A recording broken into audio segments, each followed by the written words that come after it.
मागील 2019ला डिसेंबरमध्ये आबिडगर जिल्हा परिषद गट होता। त्यावेळी मी त्या गटातून उभा होतो आणि तेव्हा मला आबिडगर आणि खुपरी पंचायत समिती गणातून भरघोस मतांनी मला निवडून दिले। सर्वसामान्य माणसांनी माझ्यावर विश्वास दाखवला आणि जानेवारी 2020 पासून आपण कामाला सुरुवात केली आणि त्या दरम्यान फेब्रुवारी मार्चला कोरोनाची लागण झाली आणि कोरोनामध्ये जवळजवळ आमचे 6 महिने व्यस्त गेले।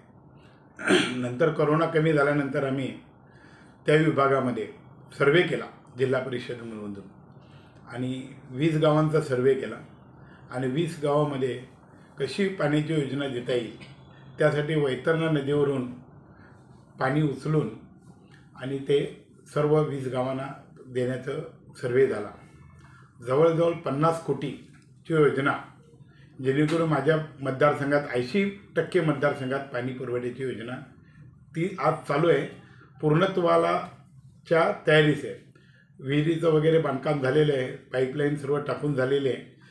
पण मध्यंतरी ओबीसीच्या मुद्द्यावरून आमची शीट ती 1.5 वर्षाचाच मला कालावधी मिळाला आणि त्या 1.5 वर्षाच्या कालावधीमध्ये ह्या योजना मी अंमलात आणली, कामाला सुरुवात झाली। परंतु माझी ती शीट ओबीसी असल्याकारणे जनरल झाली आणि महिला झाल्यामुळे मला तिथे उभे राहता आले नाही। आता पुन्हा मला जनतेने संधी दिलेली आहे। म्हणजे माझं मत आहे की इथे आता 4 वाडे तालुक्यामध्ये राखीव आहेत आणि 2 जनरलमध्ये, 1 जनरल आणि 1 ओबीसी अशा 6 शीटचं विभाजन झालेलं आहे। तर पुन्हा माझी इच्छा जी राहिलेली का काहीतरी आपण त्या विभागासाठी करायला पाहिजे। जर 6 महिन्यामध्ये मी जवळजवळ एक 100 ते 150 करोडची योजना आपल्या त्या विभागात राबवल्या। म्हणजे त्यावेळी मला सहाय्यक शांताराम मोरे आणि आमदार माननीय आमदार दौलत दरोडा यांनीसुद्धा साथ दिली आणि वाशिम ते कांबारे या रस्त्याचा ॲन्युटी प्रोजेक्टनी पण तो रस्ता आणला। आबिडगर ते देवगाव, तिलगाव, खुपरी असा एक सिमेंट कॉन्क्रीट रस्ता 10 करोडचा झाला। कोणसाई, जामघर आणि नेरोली हा PMJSYचा रोड झाला। असे अनेक छोटे छोटे 5 लाख, 10 लाख, 20 लाखाची याची साधी कामं ती तर जनरली होतातच, ती कामं झाली। अंगणवाडी, शाळी रिपेरिंग आणि नवीन इमारती, पशुसंवर्धन खात्याच्या बिल्डिंग, ज्या आपल्या जिल्हा परिषद अखत्यारीत येत होत्या आणि जे मोठे प्रोजेक्ट होते त्याच्यासाठी आमदार, खासदार महोदयांशी संपर्क करून माननीय त्यावेळी कॅबिनेट मंत्री राज्यमंत्री कपिल पाटील साहेब होते, त्यावेळी त्यांनी कोकोकोलाच्या जे पाणी उचलतात तिथे बंधाऱ्यासाठी आम्ही 10 कोटी रिपेरिंगसाठी आणले आणि तो बंधारा एकदम पूर्ववत रिपेरिंग केला, त्याची खोली वाढवली गेली।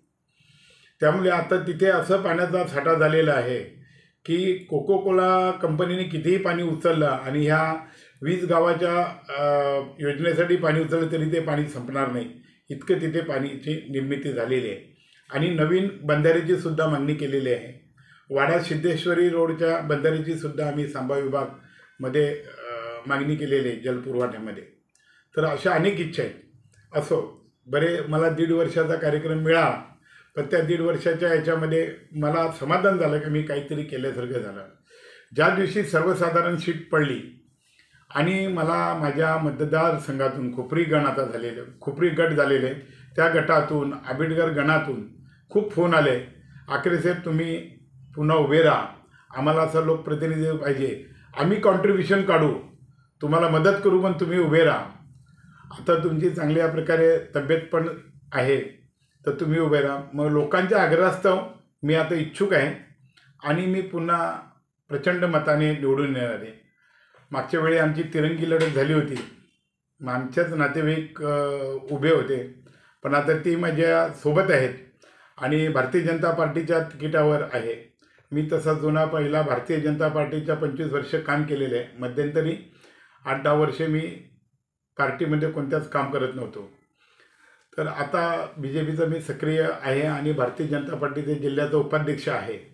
मी वरिष्ठांकडे माझी मागणी केलेली आहे आणि वरिष्ठांना आणि आमचे मंडल अध्यक्ष कुडूस मोनिश पाटील आणि मंडल अध्यक्ष आबिडगर गणातून संतोष पाटील म्हणजे ते शहापूर विधानसभा, तर असे 2 मंडल अध्यक्षांकडे आम्ही मागणी पण केलेली आहे आणि त्यांनीसुद्धा ते नाव पाठवलेले. पक्षांनी जर मला तिकीट दिलं तर माझ्यासमोर कोणीही उमेदवार असला तरी मी तिथे निवडून येणार आहे.